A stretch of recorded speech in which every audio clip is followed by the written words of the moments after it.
Questions and answers, lesson number 4, beginning with Maayan from Paris. The title of the course was mentioned as follows. The title of the lesson, she means. Relationship between men and women in spirituality. Is it so that the equality is such that it is not necessary to distinguish between the two? Or the difference is in the union in the circle, separately or mixed? Me? You look at me? She asks basically if we are so equal that there's no more difference between us, or if the difference remains. Are we mixed or separately? Like, that's what she's asking. Yes. Within the, as we explained also in the lesson, but it's important to go over it again because our culture has confused us so much that we want to erase every difference that we have between ourselves. Even we see those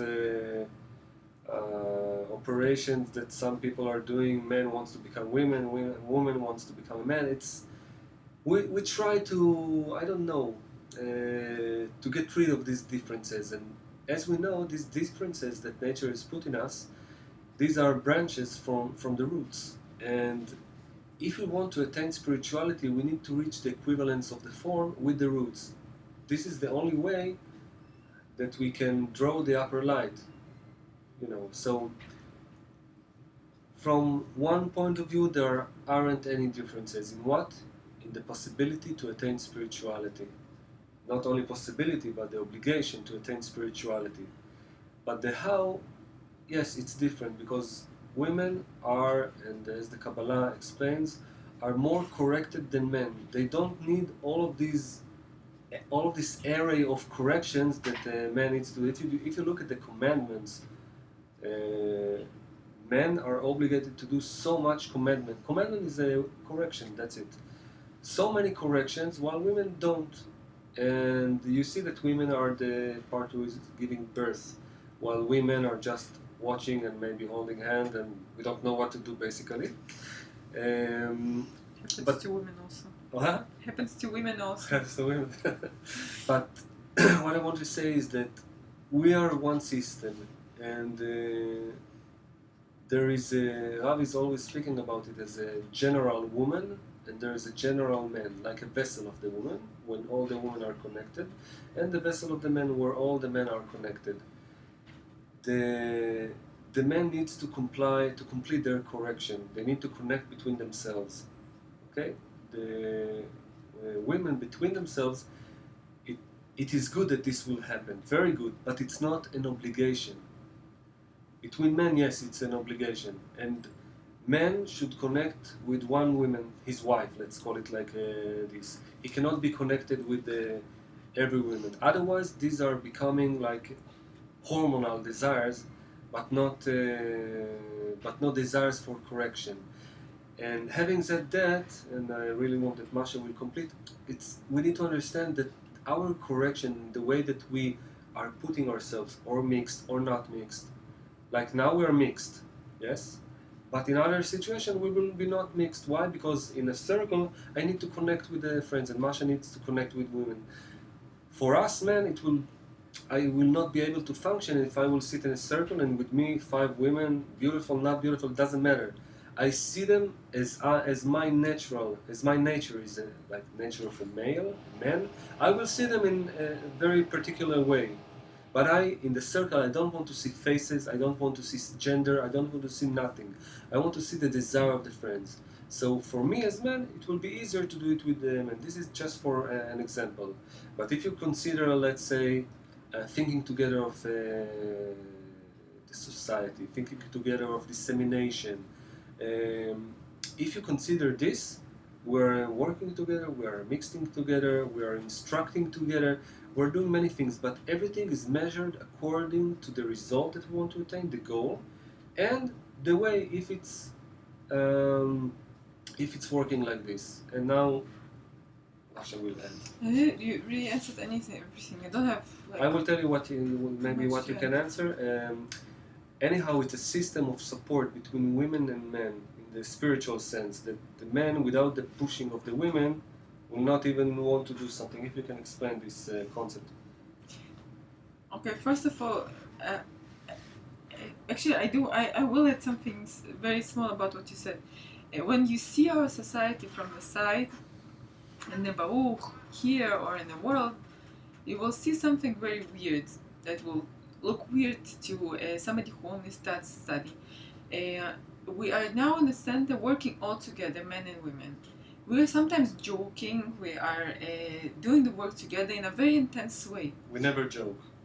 No. Okay, well, we never joke. But we are working in a very intense way together. But the moment we go inside internal work and we work in workshop on, for example, we have those meals, those weekend meals that we have together, all the group, or we go into the lessons, we're trying to keep apart as far as possible. And even me and Moshe, you see us together in the lessons all the time, we won't necessarily say hi to each other if it's not inside the work. For dissemination. Why is that? Not for any other reasons, but to keep our thoughts clean. You have to, when you go for spirituality,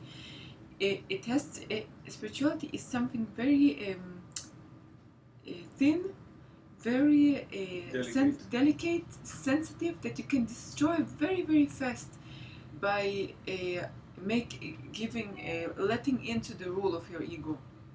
Okay, and especially in the relationships between men and women, and you will see it in your groups also.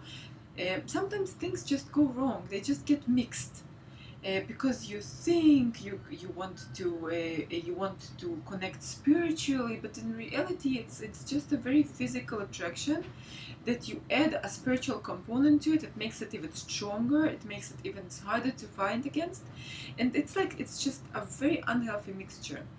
So we're really, you can be best friends for dissemination purposes and try to keep it on dissemination purposes or whatever decisions for the group or whatever, there women and men are really together and deciding it together, because your decisions are incomplete without each other, really. But if you're going for spirituality, like for a congress, for the workshop, try to be with the women, because there you won't get mixed and your unity will be very clean. This is one thing. And the other thing is that really in healthy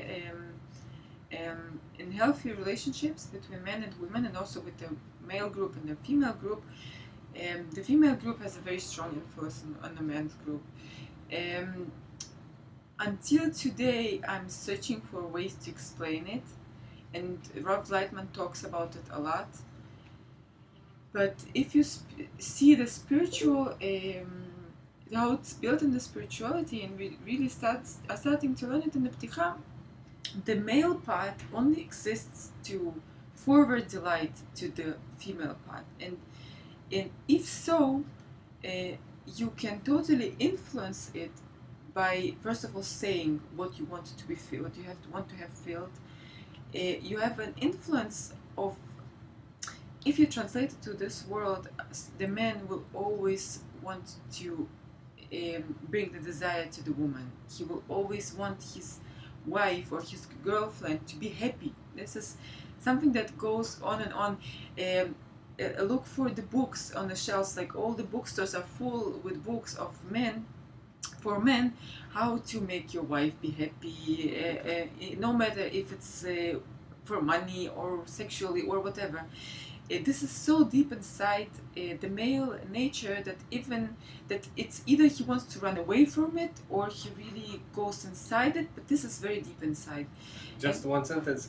To make a woman happy for men, this is crazy, means that you will not feel her lack. She will be satisfied, she will not nag you.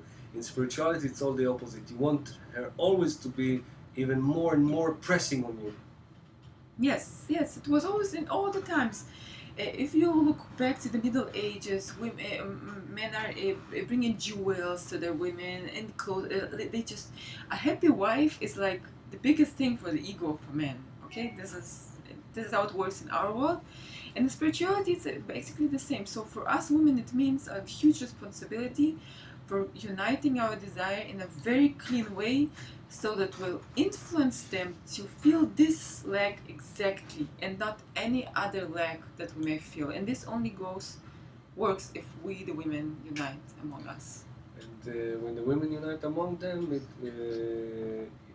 and towards our lack of spirituality, for spirituality, this happens because look at our culture. Men are influencing everything, almost everything that they are doing by women.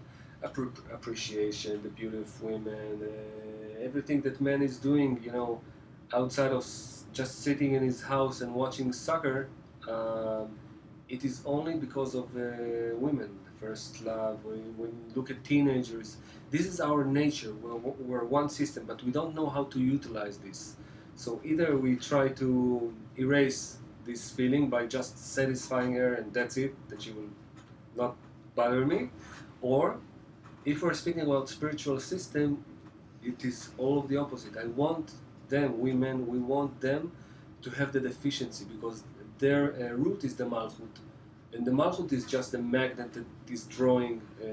It's the desire. So we really want the women to have this desire and to push us and to expect from us, and to appreciate us only through our connection. Like mothers looking at the children and waiting that the children will be together and connected, and the children are looking at the mother. Oh, she's looking at us. So let's. It's a system, and we're aware of it. We're not little kids. We're aware of it, and we want to utilize it to the maximum. So, also this connection between men and women, we want to utilize it, and so it will push us to spiritual attainment. Us, men, women, we are becoming in this way just as one kli in a system. And I know that time can pass until we, from the European culture, with all of these things, can understand it. That when we will feel it for the first time in a Congress, you will see, you will judge by yourself, but you will see that how it will feel for you. And I assure you that it will feel for you in a very natural way. So, until then, see you in the Congress.